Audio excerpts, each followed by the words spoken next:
जानकीकान्तस्मरणं जय जय राम राम।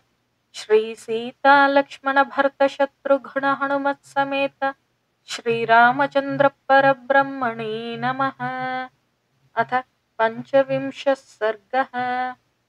अथ तासां वदन्तीनां परुषं दारुणं बहु राक्षसीनाम सौम्यानां रुरोधजनकात्मजा।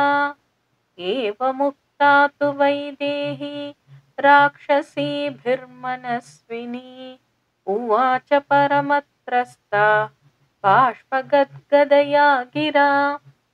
न मानुषी राक्षसस्य भार्या भवितुमर्हति कामं खादत मां सर्वा न करिष्यामि वो वचः। स राक्षसी मध्यगता सीता सुरसुतोपमा न शर्मलेभे शोकार्ता रावणेनेव भर्त्सिता। वेपते स्माधिकं सीता विशन्ति वाङ्गमात्मनः वने यूथपरिभ्रष्टा मृगीकोकैरिवादिता। सात्वशोकस्य विपुलां शाखामालम्ब्य पुष्पितां चिन्तयामास शोकेन भर्तारं भग्नमानसा। सा स्नापयन्ती विपुलौ स्तनौ नेत्रजलस्रवैः चिन्तयन्ती न शोकस्य तदान्तमधिगच्छति। सा वेपमाना पतिता प्रवाते कदली यथा राक्षसीनां भयत्रस्ता विवर्णवदनाभवत्। तस्याः सा दीर्घबहुला वेपन्त्या सीतया तदा ददृशे कम्पिता वेणी व्यालीव परिसर्पति। सा निःश्वसन्ती शोकार्ता कोपोपहत चेतना आर्ता व्यसृजदश्रूणि मैथिली विललाप च।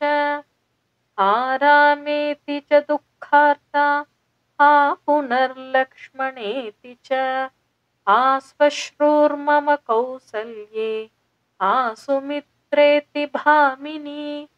लोकप्रवादः सत्योऽयं पण्डितैः समुदाहृतः अकाले दुर्लभो मृत्युस्त्रिया वा पुरुषस्य वा। यत्राहमाभिः क्रूराभिः राक्षसीभिरिहार्दिता जीवामि हीनारामेण मुहूर्तमपि दुःखिता।